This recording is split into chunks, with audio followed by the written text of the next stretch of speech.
ദൈവവചനത്തിൽ സംസാരിക്കുവാൻ കർത്താവ് ഒരുക്കിയ സാവകാശങ്ങൾക്കും ഭാഗ്യങ്ങൾക്കുമായി കർത്താവിനെ ഞാൻ സ്തുതിക്കുന്നു. പ്രതികാരം ഇങ്ങനെ ഒരു അവസരം ഒരുക്കി തന്ന കർത്താവിൻ്റെ ദാസൻ പാസ്റ്റർ MJ എബ്രഹാമിനോടുള്ള നന്ദി പ്രാരംഭത്തിൽ തന്നെ അറിയിക്കുന്നു.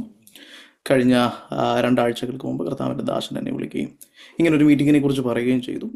തൽഫലമായി ഇന്ന് നിങ്ങളോടൊത്ത് കർത്താവിനെ പാടി ആരാധിക്കുവാനും ദൈവവചനത്തിൽ നിന്ന് സംസാരിക്കുവാനും കിട്ടിയ അവസരത്തെ ഓർത്ത് ഞാൻ കർത്താവിനെ ഒരിക്കൽ കൂടെ സ്തുതിക്കുന്നു. വേഗേന തന്നെ ഈ രാത്രിയിലെ ദൈവവചന ചിന്തയിലേക്ക് നിങ്ങളുടെ ശ്രദ്ധകളെ ഞാൻ തിരിക്കുവാൻ ആഗ്രഹിക്കുന്നു. അതിനാധാരമായി ഞാൻ എടുത്തിരിക്കുന്നത് ഗലാത്യ ലേഖനം 3-ാം അധ്യായം അതിൻ്റെ 1 മുതൽ 5 വരെയുള്ള വാക്യങ്ങളാണ്. ഗലാത്യ ലേഖനം 3-ാം അധ്യായം അതിൻ്റെ 1 മുതൽ 5 വരെയുള്ള വാക്യം ഞാൻ നിങ്ങൾക്ക് വേണ്ടി വായിക്കാം. ഹാ ബുദ്ധിയില്ലാത്ത ഗലാത്യരെ, യേശുക്രിസ്തു ക്രൂശിക്കപ്പെട്ടവനായി നിങ്ങളുടെ കണ്ണിൻ്റെ മുമ്പിൽ വരച്ചു കാട്ടിയിരിക്കുക നിങ്ങളോട് ശുദ്ധം ചെയ്ത് മയക്കിയത് ആർ? ഞാൻ ഇതൊന്ന് മാത്രം നിങ്ങളോട് ഗ്രഹിക്കുവാൻ ഇച്ഛിക്കുന്നു. നിങ്ങൾക്ക് ആത്മാവ് ലഭിച്ചത് ന്യായപ്രമാണത്തിൻ്റെ പ്രവൃത്തിയാലോ വിശ്വാസത്തിൻ്റെ പ്രസംഗം കേട്ടതിനാലോ? നിങ്ങൾ ഇത്ര ബുദ്ധിയില്ലാത്തവരോ? ആത്മാവ് കൊണ്ട് ആരംഭിച്ചിട്ട് ഇപ്പോൾ ജഡം കൊണ്ട് സമാപിക്കുന്നത് ഇത്രയെല്ലാം വെറുതെ അനുഭവിച്ചു. വെറുതെ അത്രയെന്നു വരികിൽ, എന്നാൽ നിങ്ങൾ ആ ആത്മാവിനെ നൽകി നിങ്ങളുടെ ഇടയിൽ വീര്യപ്രവൃത്തികളെ ചെയ്യുന്നവൻ ന്യായപ്രമാണത്തിൻ്റെ പ്രവൃത്തിയാലോ വിശ്വാസത്തിൻ്റെ പ്രസംഗത്താലോ അങ്ങനെ ചെയ്യുന്നത്. നമ്മൾ ഈ വേദഭാഗങ്ങളിൽ നിന്നൊക്കെ ഒത്തിരി വലിയ പ്രസംഗങ്ങളൊക്കെ കേട്ടിട്ടുണ്ട്. ഇന്ന് ഈ രാത്രിയിൽ ദൈവവചനം ഒന്ന് പഠിക്കുവാൻ വേണ്ടി നമുക്ക് ശ്രമിക്കാം. കഴിഞ്ഞ ദിവസങ്ങൾ പാസ്റ്റർ വിളിച്ചപ്പോൾ ഒരു ഉണർവ് പ്രസംഗം ആണ് എന്നോട് ആവശ്യപ്പെട്ടത്. ഞാനൊരു ഉണർവ് പ്രാസംഗികനല്ല. ഞാൻ വളരെയധികം ദൈവവചനത്തെ അതിൻ്റെ തനത് ശൈലിയിൽ പഠിക്കുവാൻ ആഗ്രഹിക്കുന്ന ഒരാളാണ്.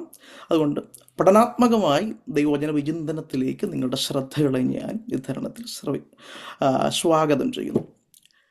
ഇതിൻ്റെ ഒരു പശ്ചാത്തലം നമുക്ക് പഠിക്കുന്നത് എന്തുകൊണ്ടും ഇന്നത്തെ ഈ ദൈവവചന ചിന്തയ്ക്ക് വളരെ ഉപകാരപ്പെടുമെന്ന് ഞാൻ വിശ്വസിക്കുന്നു. അപ്പോസ്തലനായിരിക്കുന്ന പൗലോസിൻ്റെ പല മിഷണറി യാത്രകളെക്കുറിച്ച് നാം പഠിച്ചിട്ടുണ്ട്.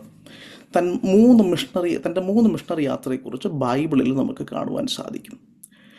അപ്പോസ്തല പ്രവൃത്തികൾ 13-ാം അധ്യായവും 14-ാം അധ്യായവും പഠിക്കുമ്പോൾ അപ്പോസ്തലനായ പൗലോസിൻ്റെ പ്രാരംഭ അല്ലെങ്കിൽ ആദ്യ മിഷണറി യാത്രയെക്കുറിച്ച് ലൂക്കോസ് നമ്മളോട് വിവരിക്കുന്നു. അതിൻ്റെ 13-ാം അധ്യായം മുതൽ 14-ാം അധ്യായം വരെ നാം പഠിക്കുമ്പോൾ അപ്പോസ്തലനായ പൗലോസിൻ്റെ ആദ്യ മിഷണറി യാത്രയിൽ താൻ സ്ഥാപിച്ച 4 സഭകളെക്കുറിച്ച് അവിടെ കാണുവാൻ സാധിക്കുന്നു. താൻ ആദ്യം സ്ഥാപിച്ച സഭ അപ്പോസ്തല പ്രവൃത്തികൾ 13-ാം അധ്യായത്തിൽ കാണാൻ സാധിക്കും. തൻ്റെ ആദ്യത്തെ സഭയുടെ പേര് ആൻറ്റിയോക്കിലുള്ള പിസിദിയ എന്ന് പറയുന്ന സ്ഥലത്താണ് താൻ ആദ്യമായി താൻ സഭ സ്ഥാപിച്ചത്. അവിടെ വെച്ച് തനിക്ക് ഒത്തിരി പീഡകൾ നേരിട്ടു. താൻ അവിടെ വെച്ച് ഉപദ്രവം സഹിച്ചതിനാൽ വീണ്ടും താൻ ഇക്കോനിയ എന്ന് പറയുന്ന സ്ഥലത്തേക്ക് താൻ അവിടേക്ക് പോയി. അവിടെ താൻ വീണ്ടും സഭ സ്ഥാപിച്ചു. അതാണ് തൻ്റെ രണ്ടാമത്തെ സഭ, താൻ സ്ഥാപിച്ച രണ്ടാമത്തെ സഭ. മൂന്നാമത്തെ സഭ നമുക്ക് കാണുവാൻ സാധിക്കുന്നത് 14-ാം അധ്യായത്തിലാണ്. 14-ാം അധ്യായത്തിൽ ലിസ്ട്രയിലും ദർഭയിലും പൗലോസ് വചനം പ്രസംഗിച്ചു. അവിടെയും സഭകൾ സ്ഥാപിച്ചു. അങ്ങനെ 4 സഭകളാണ് പൗലോസ് ശ്ലീഹയുടെ ആദ്യ മിഷണറി യാത്രയിൽ താൻ സ്ഥാപിച്ചത്. ഈ 4 സഭകൾ സ്ഥാപിച്ചതും അല്ലെങ്കിൽ ഗലാത്യ എന്ന് പറയുന്ന പ്രവിശ്യയിലാണ്. ഈ പ്രവിശ്യയിൽ അതിൻ്റെ 2 ദക്ഷിണ ധ്രുവത്തിലും തെക്കേ ധ്രുവത്തിലുമാണ് ഈ സഭകൾ ഉണ്ടായത്. പൗലോസ് തെക്കേ ധ്രുവത്തിലും പോയെന്ന് പറയുന്ന പിടുതാക്കലുണ്ട്. എന്നാൽ ഇതിൻ്റെ ദക്ഷിണ ഭാഗത്താണ്. ഗലേഷ്യ എന്ന് പറയുന്ന സ്ഥലം ഒരു റോമൻ കോളനിയാണ്. ഈ റോമൻ കോളനിയുടെ ദക്ഷിണ ഭാഗത്ത് ഏറ്റവും ഡൗൺ സൗത്തിലാണ് ഈ സഭകളെല്ലാം താൻ സ്ഥാപിച്ചത്. താൻ സഭകൾ സ്ഥാപിക്കുന്നത് ഏകദേശം AD 47-48 കാലഘട്ടങ്ങളിലാണ്. ഈ 47-48 കാലയളവുകളിൽ പൗലോസ് ശ്ലീഹ വളരെയധികം ശക്തമായി ഗലാത്യ എന്ന് പറയുന്ന ഈ പ്രവിശ്യയിൽ ശുശ്രൂഷിച്ചു.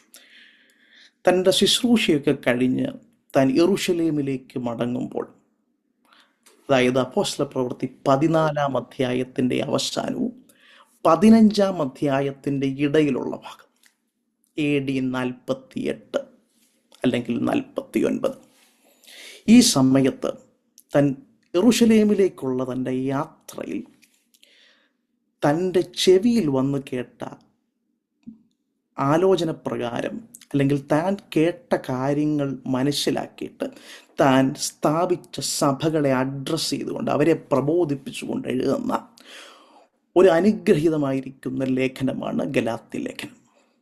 ഗലാത്യ ലേഖനവും റോമാലേഖനവും പഠിക്കുമ്പോൾ പൗലോസ് എന്ന് പറയുന്ന മനുഷ്യൻ്റെ ദൈവശാസ്ത്രത്തെക്കുറിച്ച് നമുക്ക് മനസ്സിലാകും. താൻ ദൈവത്തെ എങ്ങനെയാണ് സേവിച്ചതെന്ന് മനസ്സിലാകും. അങ്ങനെ ഈ AD 48 താൻ ഈ ലേഖനം എഴുതുന്നതിന് 4 കാരണങ്ങളുണ്ട്. അതിൻ്റെ ഒന്നാമത്തെ കാരണം പൗലോസ് എന്ന് പറയുന്ന മനുഷ്യൻ്റെ, ദൈവമനുഷ്യൻ്റെ അപ്പോസ്തലത്വത്തെ അവിടെയുള്ള ആളുകൾ ചോദ്യം ചെയ്തു. അത് മാത്രമല്ല, രണ്ടാമതായി പൗലോസ് പ്രസംഗിച്ച സുവിശേഷത്തെ അവർ ചോദ്യം ചെയ്ത് മറ്റൊരു സുവിശേഷം പ്രസംഗിച്ചു. ഞാൻ ആ ഭാഗങ്ങളിലേക്കൊക്കെ വരാം. മൂന്നാമതായി അവരുടെ ഇടയിൽ കലഹമുണ്ടായി. നാലാമതായി അവരുടെ ഇടയിൽ ഒരു ന്യൂ ഏജ്, ഒരു പഠിപ്പീരുകൾ, പുതിയ തലത്തിലുള്ളൊരു പഠിപ്പീരുണ്ട്. അത് ആ പഠിപ്പീരെന്ന് പറഞ്ഞാൽ ഒരിക്കലായി രക്ഷിക്കപ്പെട്ടവൻ അവൻ തനിക്ക് തോന്നും വിധം നടന്നാലും അവൻ്റെ രക്ഷ നഷ്ടപ്പെടത്തില്ല എന്നുള്ള പഠിപ്പീരുകൾ. ഈ 4 കാര്യങ്ങളാണ്. ഒന്ന്, അപ്പോസ്തലനായ പൗലോസിൻ്റെ അപ്പോസ്തലത്വത്തെ ചോദ്യം ചെയ്തു, മറ്റൊരു സുവിശേഷം പറഞ്ഞു. 3, അവരുടെ ഒരു കൺഫ്യൂഷൻ, കലഹമുണ്ടായി. 4, ഒരു ലൈസൻസ് കിട്ടി അവർക്ക്, പാപം ചെയ്ത് ഏത് തോന്നും വഴിക്ക് പോകാമെന്നുള്ള ഒരു ലൈസൻസ് കിട്ടി. ഈ 4 കാര്യങ്ങളെ അഡ്രസ്സ് ചെയ്തുകൊണ്ടാണ് അപ്പോസ്തലനായ പൗലോസ് ഈ അനുഗ്രഹീതമായിരിക്കുന്ന ലേഖനം താൻ രചിക്കുന്നത്. ഞാൻ ആ കോണ്ടെക്സ്റ്റിൽ, പശ്ചാത്തലത്തെക്കുറിച്ച് അധികമായി സംസാരിക്കേണ്ടതിന് നമ്മൾ ആ വാക്യം വായിച്ചതിന് ശേഷം ആ കോണ്ടെക്സ്റ്റിലേക്ക്, ആ പശ്ചാത്തലത്തിലേക്ക് പോകാൻ വേണ്ടി ഞാൻ ആഗ്രഹിക്കുന്നു. ഇവിടെ ഇങ്ങനെയാണ് തുടങ്ങുന്നത് പൗലോസ് 3-ാം അധ്യായം അതിൻ്റെ 1-ാം വാക്യത്തിൽ. ബുദ്ധിയില്ലാത്ത ഗലാത്യരെ. പൗലോസിൻ്റെ മറ്റ് എഴുത്തുകളിൽ ഒന്നും കാണത്തില്ലാത്ത ഒരു ഇൻട്രൊഡക്ഷനാണ്. ഒരു സഭയെ പൗലോസ് മറ്റൊരു ലേഖനത്തിലും ഇങ്ങനെ ഇൻട്രൊഡ്യൂസ് ചെയ്തിട്ടില്ല. പൗലോസോട് വിളിക്കും ബുദ്ധിയില്ലാത്ത ഗലാത്യര്. അതെന്തായിരിക്കും അങ്ങനെ വിളിക്കുവാനുള്ള കാരണം? പൗലോസ് സ്ഥാപിച്ച ഈ സഭയിൽ ആദ്യമായി അവിടെ ഉണ്ടായിരുന്ന പ്രശ്നം, പൗലോസ് എന്ന് പറയുന്ന അപ്പോസ്തലൻ്റെ അപ്പോസ്തലത്വത്തെ ചോദ്യം ചെയ്തു. അവർ പറഞ്ഞു പൗലോസ് ഒരു അപ്പോസ്തലനല്ല. ഇവരുടെ ഇടയിൽ എങ്ങനെ ഈ പഠിപ്പീര് വന്നത് എന്ന് നമ്മളൊന്ന് പരിശോധിക്കേണ്ടിയിരിക്കുന്നു. ഞാൻ ദൈവവചനത്തിൽ നിന്ന് മാത്രമേ സംസാരിക്കത്തുള്ളൂ. ഇവരുടെ ഇടയിൽ എങ്ങനെ ഈ പഠിപ്പീര് വന്നേ? ഇവരുടെ ഇടയിൽ 2 തരത്തിലുള്ള ആളുകളാണ് ഈ ഗലാത്യ സഭയിലുള്ളത്. ഒന്ന്, യഹൂദ മതത്തിൽ നിന്ന് ക്രിസ്തുവിനെ അറിഞ്ഞു വന്നവർ. അപ്പോൾ തന്നെ അവർ യഹൂദ മതത്തിൻ്റെ ആചാര അനുഷ്ഠാനങ്ങളൊക്കെയും ഫോളോ ചെയ്യുന്ന ഒരു പറ്റം ആളുകൾ. രണ്ടാമതായിട്ടുള്ള ഗ്രൂപ്പ് എന്ന് പറയുന്നത് യവനന്മാരായിട്ടുള്ള ആളുകളാണ്. അങ്ങനെ ഈ 2 തരത്തിലുള്ള ആളുകളാണ്. അപ്പോൾ ഈ യവനന്മാരോട് യഹൂദ മതത്തിൽ നിന്ന് വന്ന ആളുകൾ പറയും, സഹോദരങ്ങളെ, നിങ്ങൾ ചെയ്യുന്നതൊക്കെ ശരിയാണ്. നിങ്ങൾ അപ്പോസ്തലനായ പൗലോസിനെയൊക്കെ നിങ്ങൾ വിശ്വസിക്കുന്നുണ്ട്. പക്ഷെങ്കിൽ അപ്പോസ്തലനായ പൗലോസ് ഒരു യഥാർത്ഥ അപ്പോസ്തലനല്ല. കാരണം അദ്ദേഹം യേശുവിൻ്റെ കൂടെ ശുശ്രൂഷ ചെയ്തിട്ടില്ല. അവരങ്ങനെയുള്ള അലിഗേഷൻസ് പൗലോസിന് നേരെ അവർ ചാർത്തുവാൻ വേണ്ടി തുടങ്ങി. നിങ്ങൾ ഞങ്ങളെ ശ്രദ്ധിക്കുക. യഹൂദ മതത്തിൽ നിന്ന് വന്ന വിശ്വാസികളിൽ ചിലർ പറഞ്ഞു, നിങ്ങൾ ഞങ്ങളെ നോക്കുക, ഞങ്ങൾ യാക്കോബിൻ്റെ ആളുകളാണ്. അതിന് വാക്യമുണ്ട്. 2-ാം അധ്യായം അതിൻ്റെ 9-ാമത്തെ വാക്യം കാണാം. 12-ാമത്തെ വാക്യം കാണാം. യാക്കോബിൻ്റെ അടുക്കൽ നിന്ന് ചിലർ വരും. അതിനു മുമ്പ് 9-ാം വാക്യത്തിലും കാണാം യാക്കോബും കേഫാവും യോഹന്നാനെ കുറിച്ച് 3 ആളുകളുടെ പേര് പറയാം. എന്തായിരിക്കും യാക്കോബിൻ്റെ പേരുള്ള പറയാൻ കാരണം? യാക്കോബ് ഒരു യേശുവിൻ്റെ ഡിസൈപ്പിളായ യാക്കോബിനെ കുറിച്ചല്ല ഇവിടെ പറയുന്നത്. യേശുവിൻ്റെ അർദ്ധ സഹോദരനായിരിക്കുന്ന യാക്കോബിനെ കുറിച്ച് അവിടെ പറയുന്നത്. അവർ പറയാൻ, ഞങ്ങൾ ഈ യാക്കോബ്, അതായത് യേശുവിൻ്റെ സഹോദരൻ്റെ ആളുകളാണ്. ഞങ്ങൾ ഹെഡ് ക്വാർട്ടേഴ്സിൽ നിന്ന് വരുന്നവരാണ്. ഞങ്ങളും മെയിൻ ആളുകളാണ്. ഞങ്ങളാണ് യഥാർത്ഥമായ അപ്പോസ്തലന്മാർ. അതുകൊണ്ട് തന്നെ പൗലോസ് ഇതിൻ്റെ 1-ാം അധ്യായം 1-ാം വാക്യം നമ്മൾ ശ്രദ്ധാപൂർവ്വം ഒന്ന് വായിക്കണം. പൗലോസ് ഇന്ന് വരെ അഡ്രസ്സ് ചെയ്യാത്ത രീതിയിലാണ് ഒരു ഒരു സല്യൂട്ടേഷൻ അവിടെ കൊടുക്കുന്നത്. പൗലോസ് ഗലാത്യ വിശ്വാസികളെ അഭിസംബോധന ചെയ്യുന്നത് ഇങ്ങനെയാണ്: മനുഷ്യരിൽ നിന്നല്ല, മനുഷ്യരാലുമല്ല, ക്രിസ്തു യേശുവിനാൽ തന്നെ മരിച്ചവരിൽ നിന്ന് ഉയർപ്പിച്ച പിതാവായ ദൈവത്താൽ മാത്രമേ അപ്പോസ്തലനായ പൗലോസും. മറ്റുള്ള എഴുത്തുകളിലൊക്കെ പൗലോസ് ഒരു വളരെ വാംതായിട്ടുള്ളൊരു ഗ്രീറ്റിങ്സാണ് കൊടുക്കുന്നത് എല്ലാവർക്കും. അപ്പോസ്തലനായ പൗലോസും ശീലാസും നിങ്ങൾക്ക് എഴുതുന്നത്. ഫിലിപ്പ് ലേഖനമൊക്കെ നമ്മൾ വായിക്കുമ്പോൾ അങ്ങനെയുള്ള എഴുത്തുകൾ കാണാം. ഫിലിപ്പിനകത്ത് വീണ്ടും പറഞ്ഞു, ഞാൻ നിങ്ങളെ ഓർക്കുമ്പോഴൊക്കെയും പ്രാർത്ഥിക്കുന്നു. എന്നാൽ ഇവിടെ ഈ ലേഖനത്തിൽ അങ്ങനെ ഒരു എഴുത്തേ ഇല്ല. അവിടുത്തെ ആദ്യത്തെ പ്രശ്നം 1-ാം വാക്യത്തിൽ പൗലോസ് അഡ്രസ് ചെയ്യുക. പൗലോസ് പറയും, എന്നെ മനുഷ്യനാരും കോൾ ചെയ്തതല്ല, എന്നെ വിളിച്ചത് ദൈവമാണ് വിളിച്ചത്. മനുഷ്യനാലുമല്ല, മനുഷ്യരിൽ നിന്നുമല്ല, മനുഷ്യനാലുമല്ല ഞാൻ വിളിച്ചത്, എന്നെ ദൈവമാണ് വിളിച്ചത്. അതിൻ്റെ 10-ാമത്തെ വാക്യത്തിൽ വീണ്ടും പൗലോസ് അത് എടുത്തു പറയുന്നു. പൗലോസ് പറയുന്നു, ഇപ്പോൾ മനുഷ്യരോ ദൈവത്തെയോ സന്തോഷിപ്പിക്കുന്നതല്ല, മനുഷ്യരെ പ്രസാദിപ്പിക്കുവാൻ നോക്കുന്നു. ഇവിടെ ഒരു ക്വസ്റ്റ്യൻ മാർക്കാണ്. അത് കഴിഞ്ഞ് പറയാം, ഇന്നും ഞാൻ മനുഷ്യരെ പ്രസാദിപ്പിക്കുന്നു എങ്കിൽ ക്രിസ്തുയേശുവിൻ്റെ ദാസനല്ല. അതായത് പൗലോസ് പറയാം, നിങ്ങളുടെ അടുക്കൽ, ജെയിംസിൻ്റെ അടുക്കൽ, യാക്കോബിൻ്റെ അടുക്കൽ നിന്ന് പറയുന്നവർ വന്നല്ലോ. ശരിക്കും യാക്കോബിൻ്റെ അടുക്കൽ നിന്നല്ല ഇവർ വരുന്നത് എന്ന് പറഞ്ഞല്ലോ. അവർ എൻ്റെ അപ്പോസ്തലരെ ചോദിച്ചതല്ലോ. പൗലോസ് പറയും, എനിക്കങ്ങനെ ആരെയും പ്രസാദിപ്പിക്കേണ്ട ആവശ്യമില്ല, എന്നെ വിളിച്ച ദൈവമെന്ന് പൂർണ്ണ ബോധ്യമാണ് പൗലോസിനുള്ളത്. അത് കഴിഞ്ഞിട്ട് പുള്ളി 2-ാമത്തെ പ്രശ്നത്തിലേക്ക്, അതാണ് അവിടുത്തെ കാതലായ വിഷയം. അതുകൊണ്ടാണ് ആ ബുദ്ധിയില്ലാത്ത ഗലാത്യരെ എന്ന് വിളിക്കുന്നത്. 2-ാമത്തെ വിഷയം അതിൻ്റെ 1-ാം അധ്യായം 6 മുതൽ 10 വരെയുള്ള വാക്യങ്ങളിൽ, 9 വരെയുള്ള വാക്യങ്ങൾ സവിസ്തരം പൗലോസ് വിവരിക്കുകയാണ്.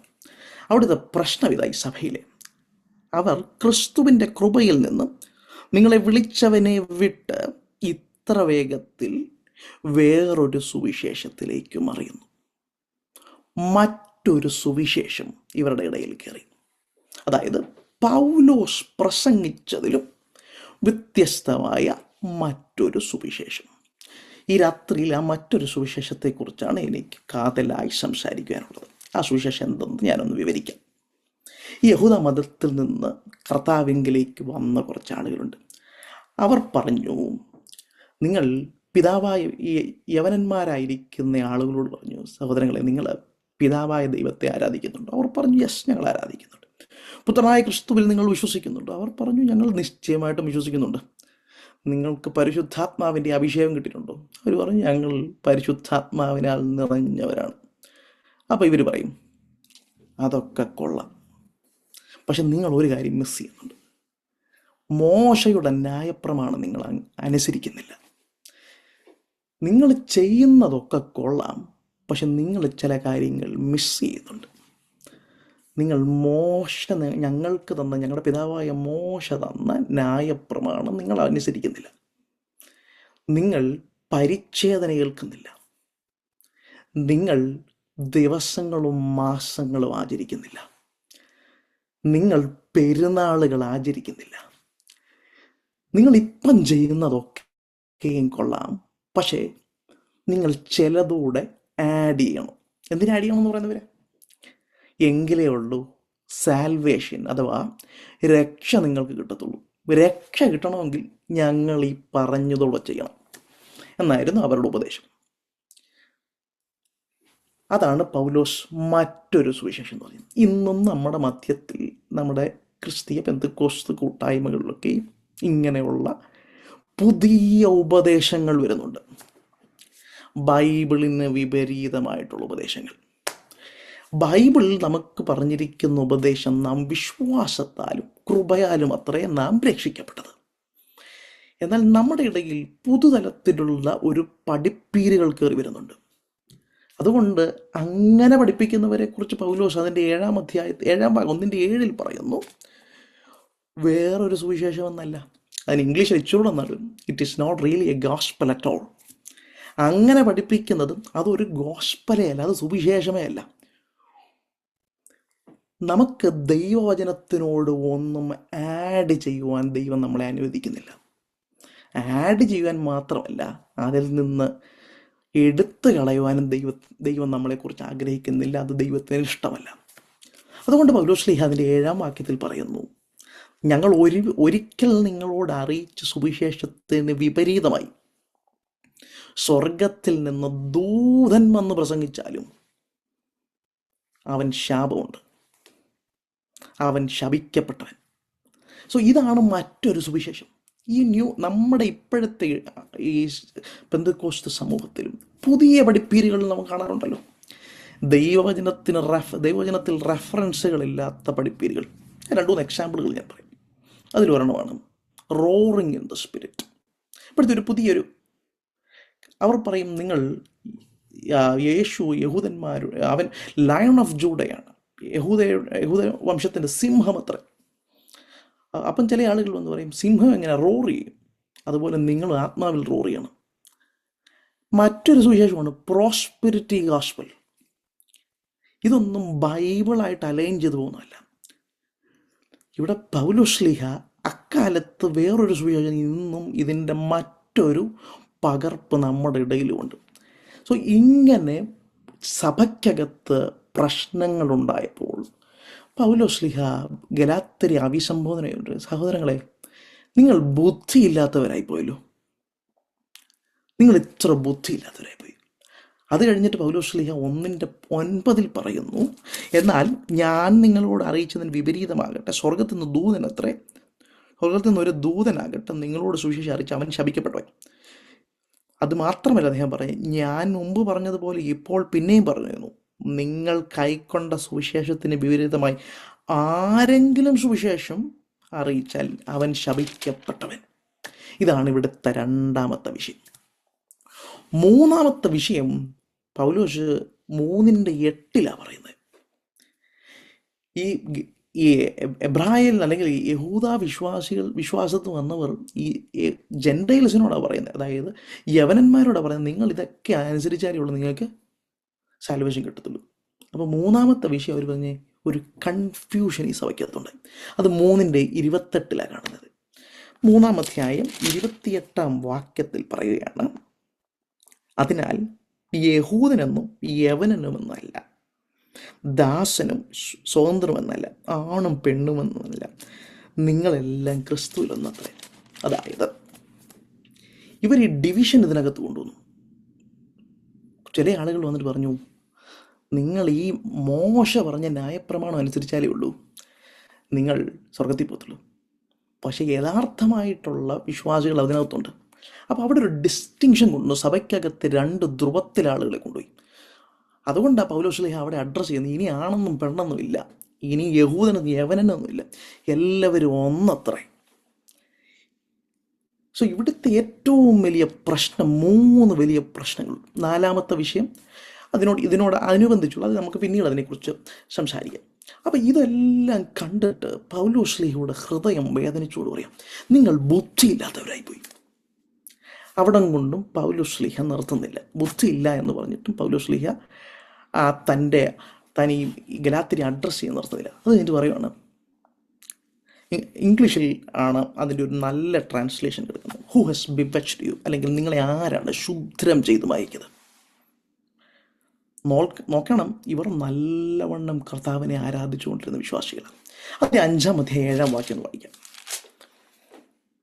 ഇങ്ങനെയാണ് വായിക്കുന്നത്, നിങ്ങൾ നന്നായി ഓടിയിരുന്നു. പൗലോസ് ഒരിക്കൽ ഇവരുടെ അടുക്കൽ പൗലോസ്ലീഹ വന്ന് കർത്താവിനെക്കുറിച്ച് അറിഞ്ഞപ്പോഴുള്ള സാക്ഷ്യം എഴുതിയേക്കുന്നത്, നിങ്ങൾ ഒരിക്കൽ നന്നായി ഓടിയവരായിരുന്നു, സത്യം അനുസരിക്കുവാൻ നിങ്ങളെ ആർത്തെടുത്തു.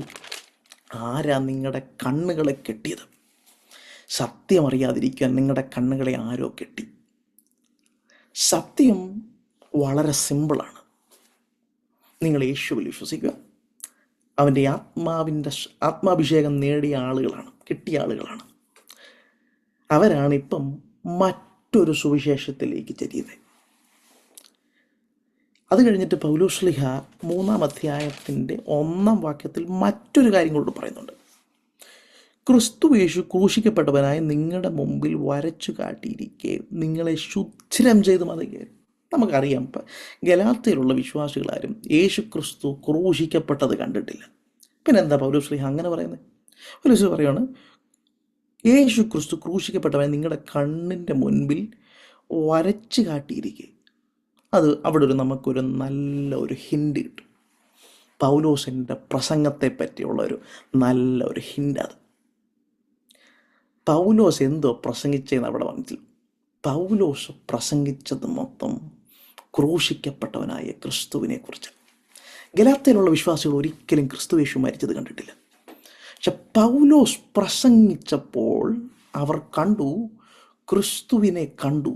എങ്ങനെയുള്ള ക്രിസ്തുവിനെ കണ്ടു? ക്രൂശിക്കപ്പെട്ടവനായ ക്രിസ്തുവിനെ കണ്ടു. എന്തായിരിക്കും പൗലോസ് അവിടെ ക്രൂശീകരണത്തെക്കുറിച്ച് പറയാനുള്ള കാരണം? ഇവർ പറയുന്നു, ന്യായപ്രമാണത്തെ നിങ്ങൾ സേവിക്കുക. യഹൂദന്മാർ, യഹൂദ മതത്തിൽ നിന്ന് വന്നവർ. പൗലോസ് പറയുക, ന്യായപ്രമാണത്തെ നിങ്ങൾ ഫോളോ ചെയ്തെങ്കിൽ നിങ്ങൾക്കെങ്ങനെ ക്രിസ്തുവിൻ്റെ ക്രൂശ് കൊണ്ടുള്ള ഗുണം ഉണ്ടാകുന്നത്? നിങ്ങളുടെ സ്വന്തം ബലത്താൽ നിങ്ങൾ രക്ഷ നേടുവാൻ വേണ്ടി ആഗ്രഹിക്കുക. എന്നാൽ ക്രൂശ് നമുക്ക് ദാനം ചെയ്തത് കൃപയാല. നിങ്ങളുടെ സ്വന്തം ഇഷ്ടപ്രകാരം നിങ്ങൾ പോകുവാണെങ്കിൽ ക്രൂശ് വ്യർത്ഥം അത്രയും. ഇതേപോലുള്ള ഒരു സിമിലർ ആയിട്ടുള്ള റൈറ്റിങ്സ് പൗലോസിൻ്റെ മറ്റൊരു ലേഖനത്തിൽ കാണാം. പൗലോസിനെ അപ്പോസ്തലത്തിൽ ചോദ്യം ചെയ്തത് മറ്റൊരു ലേഖനമുണ്ട്. അത് കൊരിന്താണ്. കൊരിന്തിൽ പൗലോസ്ലീഹയുടെ അപ്പോസ്തലത്തിൽ ചോദ്യം പൗലോസ്ലീഹ പറഞ്ഞൊരു മറുപടിയുണ്ട്. നിങ്ങളാ എൻ്റെ അപ്പോസ്തലത്വത്തിൻ്റെ പ്രാധാന്യം. ഞാൻ അപ്പോസ്തലനാണെന്ന് തെളിയിക്കുന്നത് നിങ്ങളിൽ ദൈവം ചെയ്ത മാറ്റമാണ്. അതുകൊണ്ട് പൗലോസ്ലീഹ ഇവിടെ 2 ചോദ്യങ്ങൾ ആദ്യം ചോദിച്ചത്. നിങ്ങളെ ശുദ്ധം ചെയ്ത് മയക്കിയതാര്? നിങ്ങൾ ബുദ്ധിയില്ലാതായിപ്പോയത് എങ്ങനെ? ഇവർ നല്ല മനുഷ്യരായിരുന്നു കേട്ടോ. നമ്മൾ ഈ ഗലാത്യ ലേഖനം ഉടനീളം പഠിക്കുമ്പോൾ അറിയാം, ഇവർ നല്ല മനുഷ്യരായിരുന്നു, വളരെ ജെന്യുവനായിട്ടുള്ള ആളുകളായിരുന്നു. അതാ പൗലോസ് നിങ്ങളെ മയക്കിയതാര്? അതിനെക്കുറിച്ച് ഞാനൊന്ന് നിങ്ങളോട് സംസാരിക്കാൻ വേണ്ടി ആഗ്രഹിക്കുന്നു. അതിൻ്റെ 4-ാം അധ്യായം അതിൻ്റെ 13 മുതലുള്ള വാക്യങ്ങളൊന്നും നമുക്ക് പഠിക്കാം. അവിടെ പറയുന്നു, ഞാൻ ബലഹീനത നിമിത്തം ഒന്നാമത് നിങ്ങളോട് സുവിശേഷം അറിയിക്കാൻ സംഗതി വന്നു. നിങ്ങളത് വായിച്ചിട്ട് നിങ്ങൾക്ക് എന്തെങ്കിലും തോന്നിയോ? ബലഹീനത നിമിത്തം നിങ്ങളോട് ഞാൻ ശുശ്രൂഷിക്കാൻ വന്നു. നമ്മൾ അങ്ങനെയുള്ളൊരു സുവിശേഷത്തെക്കുറിച്ച് കേട്ടിട്ടുണ്ടോ? ഞാൻ ഒന്നുകൂടെ അത് വായിക്കാം. ഞാൻ ശരീരത്തിലെ ബലഹീനത നിമിത്തം ഒന്നാമത് നിങ്ങളോട് സുവിശേഷം അറിയിച്ചു.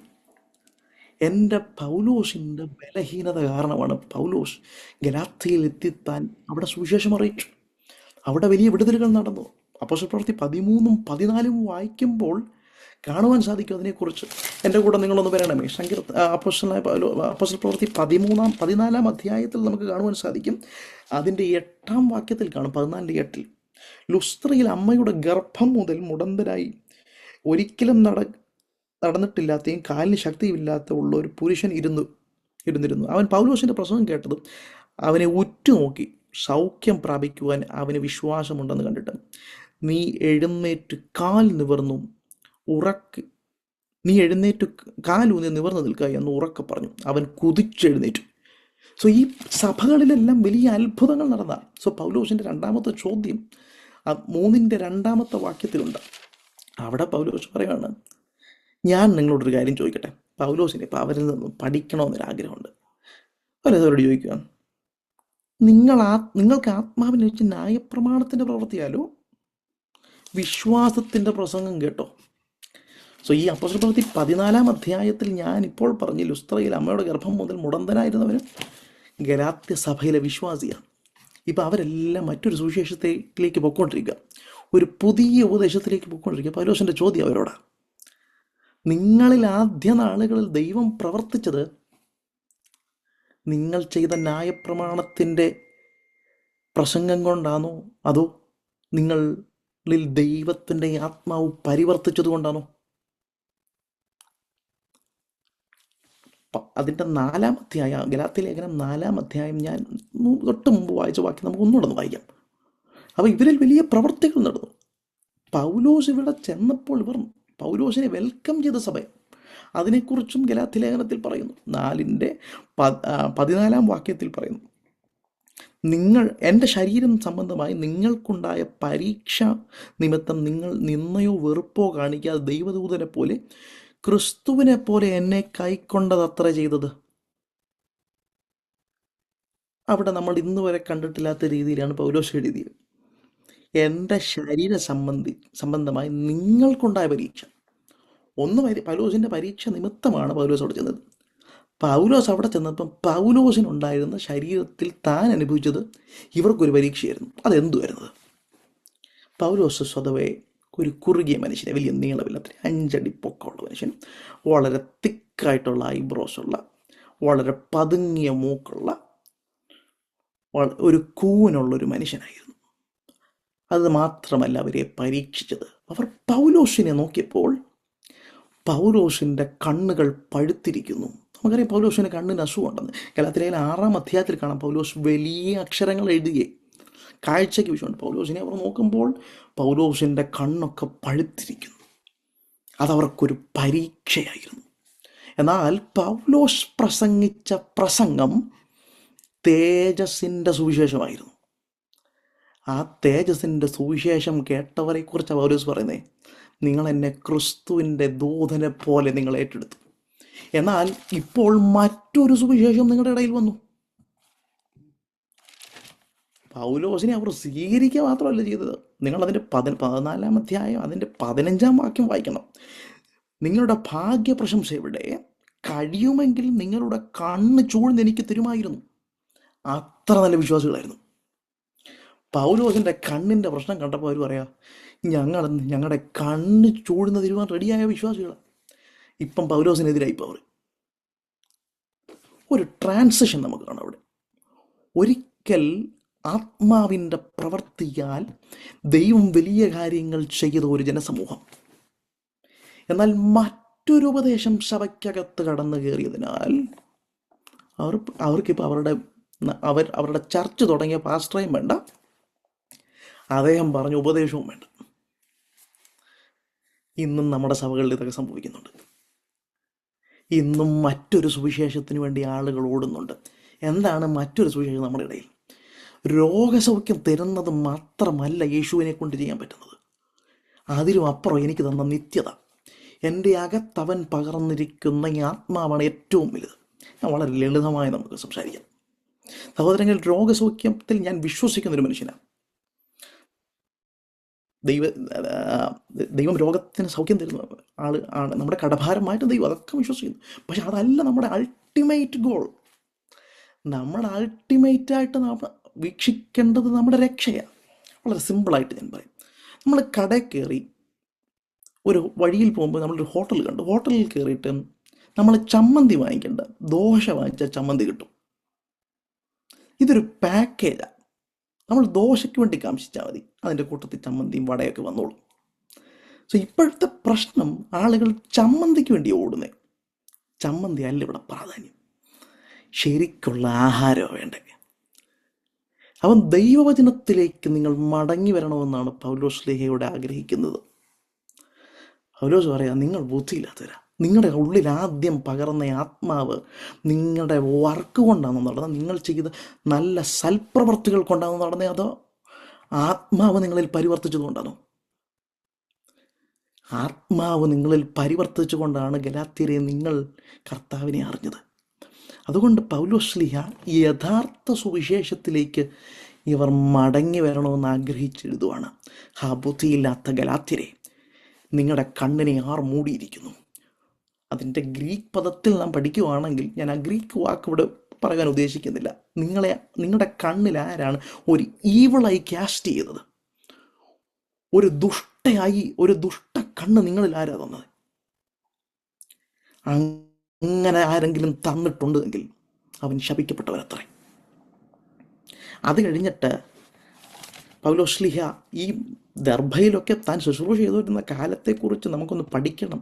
ഇന്നത്തെ ന്യൂ ഏജ് അപ്പോസ്തലന്മാരിൽ നിന്ന് എത്ര വ്യത്യസ്തനായിട്ടായിരുന്നു പൗലോസ് ശുശ്രൂഷ ചെയ്തതെന്ന്. ഇവിടെ സൗഖ്യം കിട്ടിയെന്ന് ഞാൻ പറഞ്ഞു.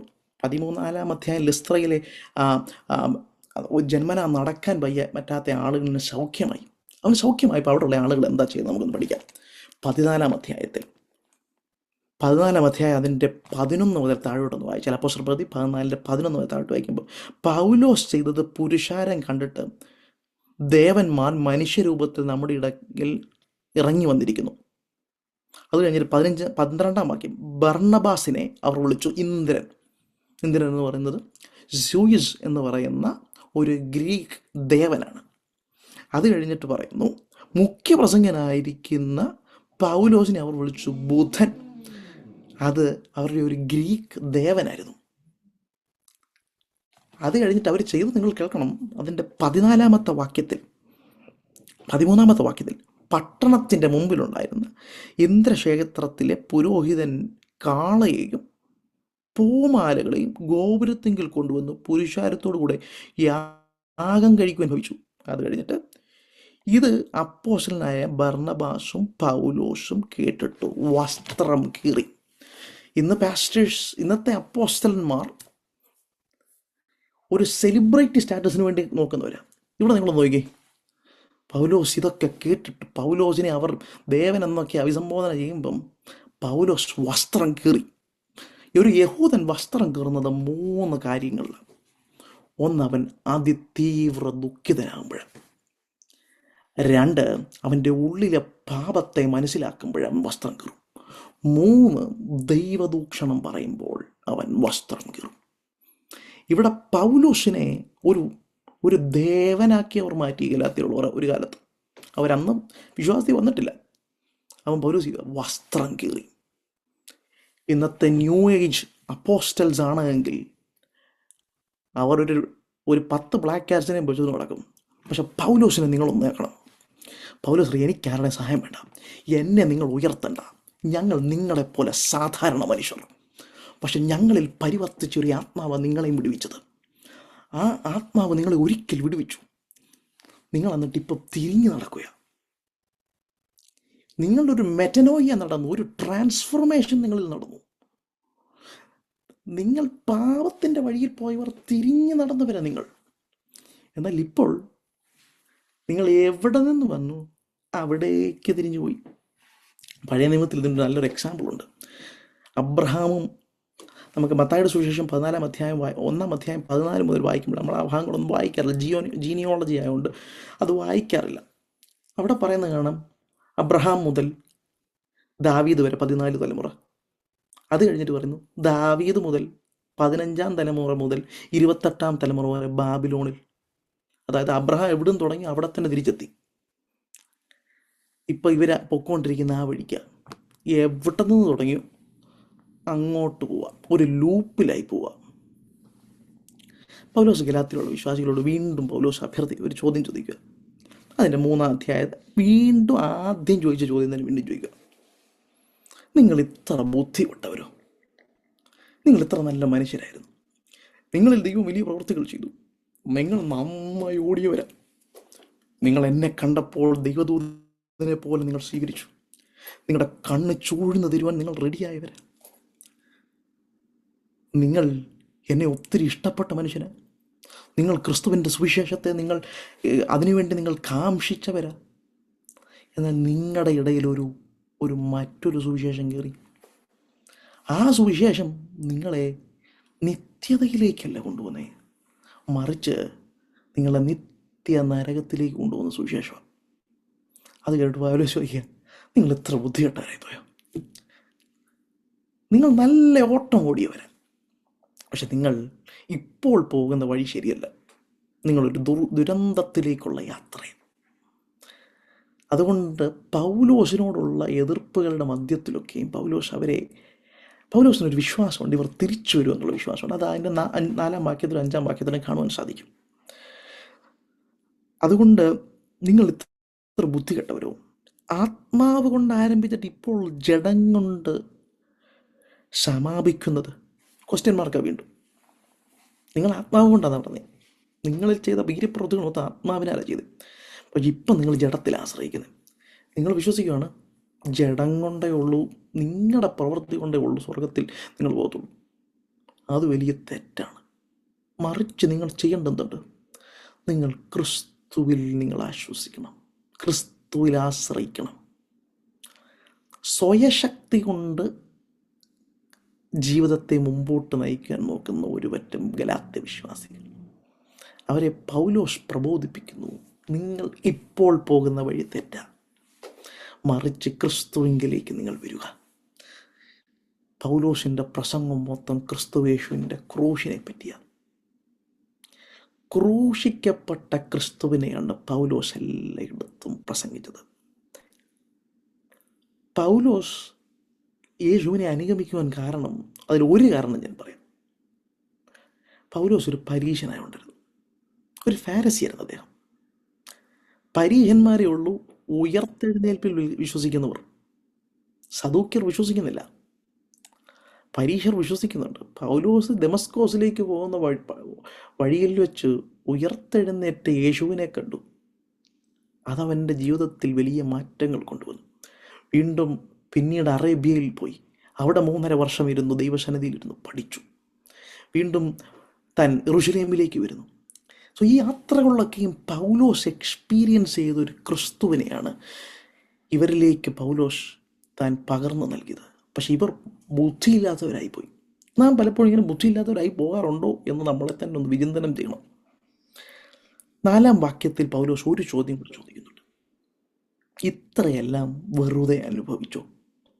അതായത് ഈ ഗലാത്യയിലുള്ള വിശ്വാസികൾ ആദ്യ കാലഘട്ടങ്ങളിൽ അവർ ഒത്തിരി പീഡകൾക്കകത്തൂടെ പോയവരാണ്. വലിയ പീഡകൾക്കകത്തൂടെ പോയി. 4-ാം അധ്യായം 19-ാം വാക്യം വായിക്കുമ്പോൾ നമുക്കറിയാം, അപ്പോസ്തല പ്രവൃത്തി 14-ാം വാക്യം വായിക്കുമ്പോൾ അവരുടെ ഇടയിലെ പീഡകളെക്കുറിച്ച് ലൂക്കോസ് വിവരിക്കുന്നുണ്ട്. പൗലോസ് ചോദിക്കുക, നിങ്ങൾ ഈ ബുദ്ധിയില്ലാത്തവരായി പോയിട്ട് നിങ്ങൾ ഇത്രയൊക്കെ അനുഭവിച്ച് വെറുതെ ആയിപ്പോയോ? അതായത് നിങ്ങൾ കർത്താവിന് വേണ്ടി നിങ്ങൾ ഒരു കാലത്ത് നിങ്ങളുടെ ശരീരങ്ങളെ ആളുകൾ അടിച്ചു, അത് മൊത്തം തകർക്കപ്പെട്ടതാ. പക്ഷെ നിങ്ങൾ ഈ മറ്റൊരു സുവിശേഷത്തിലേക്ക് പോകുമ്പം നിങ്ങൾ ഈ അനുഭവിച്ചെല്ലാം വൃഥാവായി പോകത്തില്ലേ? പൗലോസ് അങ്ങനെ 5 ചോദ്യങ്ങളാണ് 1 മുതൽ 5 വരെയുള്ള വാക്യങ്ങൾ പറയുന്നത്. 5 ചോദ്യങ്ങൾ കൊണ്ട് സമ്പുഷ്ടമായിരിക്കുകയാണ്. ഈ ഗലാത്യ ലേഖനത്തെക്കുറിച്ച് മൊത്തമായി പഠിക്കണമെങ്കിൽ ഈ ആദ്യ 3-ന്റെ ആദ്യ 5 വാക്യം പഠിച്ചാൽ ഗലാത്യ ലേഖനം എന്തോന്ന് മനസ്സിലാവും. പൗലോസ് ഇവിടെ പറയുകയാണ്, നിങ്ങൾ ബുദ്ധിയില്ലാത്തവരെ പോയി, നിങ്ങൾ ഇത്രയും നാളും കുറേയൊക്കെ അനുഭവിച്ചില്ലേ, നിങ്ങൾ മറ്റൊരു സുവിശേഷത്തിൻ്റെ പുറകെ പോകണം, നിത്യത നഷ്ടപ്പെടും. അതുകൊണ്ട് മറ്റൊരു സുവിശേഷത്തിൻ്റെ പുറകെ പോകാതെ നിങ്ങൾ ക്രിസ്തുവിൻ്റെ സുവിശേഷത്തിലേക്ക് നിങ്ങൾ മടങ്ങുക. 5-ാം വാക്യം പറയുന്നു, വെറുതെ അത്രയെന്ന് വരികിൽ, എന്നാൽ നിങ്ങൾക്ക് ആത്മാവിനെ നൽകി നിങ്ങളുടെ ഇടയിൽ വീര്യപ്രവൃത്തി ചെയ്യുന്നവൻ്റെ ന്യായപ്രമാണത്തിൻ്റെ പ്രവൃത്തിയാലോ വിശ്വാസത്തിൻ്റെ പ്രവൃത്തിയാലോ അങ്ങനെ ചെയ്തത്. നിങ്ങൾ ഇങ്ങനെയൊക്കെ ചെയ്യുന്നത് നിങ്ങളുടെ ഇടയിൽ ആത്മാവ് പരിവർത്തിക്കുന്നതുകൊണ്ടാണോ അതോ ന്യായപ്രമാണം കൊണ്ടാണോ? ആത്മാവിനാൽ ജനിക്കപ്പെട്ടവൻ ആത്മാവിനാൽ തന്നെ നയിക്കപ്പെടണമെന്ന് പൗലോസ് ആഗ്രഹിക്കുന്നു. പൗലോസ് ഇവിടെ വളരെ സിമ്പിളായിട്ട് ആഗ്രഹിക്കുന്ന ഒറ്റ കാര്യമേ ഉള്ളൂ, നിങ്ങൾ മടങ്ങി വരണം. ഞാനൊരു ചെറു കഥ പറഞ്ഞുകൊണ്ട് ഞാൻ അവസാനിപ്പിക്കാം. ഞാനൊരു വലിയ ക്രിക്കറ്റ് ഫാനാണ്. കഥയല്ല, ഒരാൾ പറഞ്ഞതിനെ അതിൻ്റെ ലൈഫിലേക്ക് ഇൻകോർപ്പറേറ്റ് ചെയ്യാൻ വേണ്ടി ഞാൻ ആഗ്രഹിക്കും. ഞാൻ ഭയങ്കര ഒരു ക്രിക്കറ്റ് ആരാധകൻ. ക്രിക്കറ്റിൽ 3 ഫോർമാറ്റുകളുണ്ട്. ഒന്ന് T20 ഫോർമാറ്റ്, അത് 20 ഓവറേ ഉള്ളൂ. മറ്റൊന്ന് 50 ഓവർ, മറ്റൊന്ന് ടെസ്റ്റ്. ക്രിസ്ത്യൻ ലൈഫ് എന്ന് പറഞ്ഞാൽ അതൊരു 20-20 ഗെയിം അല്ല, 6ഉം 4ഉം അടിക്കുന്ന പരിപാടിയല്ല ഇവിടെ. ക്രിസ്ത്യൻ ലൈഫ് ഒരു ടെസ്റ്റ് ക്രിക്കറ്റാണ്. ചിലപ്പം ഈ ബോൾ വരുന്നതിനെ ഒന്ന് ഡിഫെൻഡ് ചെയ്യാൻ പഠിക്കണം, ചില പന്തിൽ ഒരു സിംഗിൾ എടുത്ത് ഓടുവാൻ പഠിക്കണം, ചിലത് ആ പന്ത് ലീവ് ചെയ്യണം. എന്നാൽ നിങ്ങൾ ആദ്യത്തെ ഇന്നിങ്സിൽ തോറ്റു പോയാലും കുഴപ്പമില്ല, നിങ്ങൾക്ക് വേണ്ടി 2ാം ഇന്നിങ്സ് മാറ്റി വെച്ചിട്ടുണ്ട്. പൗലോസ് ഇതുപോലെ ആഗ്രഹിക്കുന്നത്. പൗലോസ് പറയും, നിങ്ങൾ ഇന്ന് വരെ ഫെയിലായോ കുഴപ്പമില്ല, മടങ്ങി വാ, ദൈവം നിങ്ങളെ ആഗ്രഹിക്കുന്നുണ്ട്. നിങ്ങൾ മറ്റൊരു സുവിശേഷത്തിലേക്ക് പോയോ, നിങ്ങളുടെ ജീവിതത്തിൽ വന്നുപോയ തെറ്റുകുറ്റങ്ങളെല്ലാം ക്ഷമാപണത്തോടുകൂടി ക്രിസ്തുവിൻ്റെ സന്നിധിയിൽ കൊണ്ട് ഏൽപ്പിക്കുകയാണെങ്കിൽ നിങ്ങൾക്ക് മറ്റൊരു പൊതുജീവനമുണ്ട്. ഈ വൈകിയ വേളയിൽ നിങ്ങളോട് ദൈവത്തിന് ഈ ഗലാത്യ ലേഖനത്തിൽ കൂടെ സംസാരിക്കാമെന്നുള്ളത്, നിങ്ങൾ എവിടെയെങ്കിലും തെറ്റിപ്പോയിട്ടുണ്ടെങ്കിൽ മടങ്ങി വരണമെന്നുള്ളതാണ്. മറ്റൊരു സുവിശേഷത്തിലേക്ക് നമ്മൾ എവിടെയെങ്കിലും പോയിട്ടുണ്ടെങ്കിൽ നിങ്ങൾ മടങ്ങി വരണം. അങ്ങനെ വന്നില്ല എങ്കിൽ നാം ശാപത്തിൽ കീഴിലായി പോകും. അപ്പം പൗലോസ് നമ്മളെക്കുറിച്ച് ആഗ്രഹിക്കുന്നതും ഗലാത്യയെക്കുറിച്ചും ആഗ്രഹിച്ചു ഒന്നത്രേ, മടങ്ങി വരിക, ക്രിസ്തുവിലേക്ക് മടങ്ങി വരിക, ക്രിസ്തുവിൻ്റെ ക്രൂശിലേക്ക് മടങ്ങി വരിക. അവിടെയല്ലോ നമുക്ക് സമാധാനമുള്ളത്, അവിടെയല്ലോ നമുക്ക് കൃപയുള്ളത്, അവിടെയല്ലോ നമുക്ക് ദയ കിട്ടുന്നത്, അവിടെയല്ലോ നമുക്ക് രക്ഷയുള്ളത്. സോ രക്ഷ ആവശ്യമുള്ളവർ ക്രൂശിലേക്ക് വാ, മറ്റൊരു സുവിശേഷത്തിലേക്ക് പോകാതെ ക്രിസ്തുവിനെ മാത്രം മുറുകെ പറ്റി മുമ്പോട്ടുള്ള ക്രിസ്ത്യ ജീവിത യാത്ര വളരെ ജയത്തോടുകൂടെ നയിക്കുവാൻ കർത്താവ് നമ്മളെ സഹായിക്കട്ടെ. ഈ വചനങ്ങളാൽ ദൈവം നമ്മളെ ഏവരെയും സഹായിക്കട്ടെ. അവസരം ഒരുക്കി തന്ന കർത്താവിൻ്റെ ദാസൻ ഒരിക്കൽ കൂടെ നന്ദി പറഞ്ഞുകൊണ്ട് എൻ്റെ വാക്കുകളെ ഞാൻ ചുരുക്കുന്നു.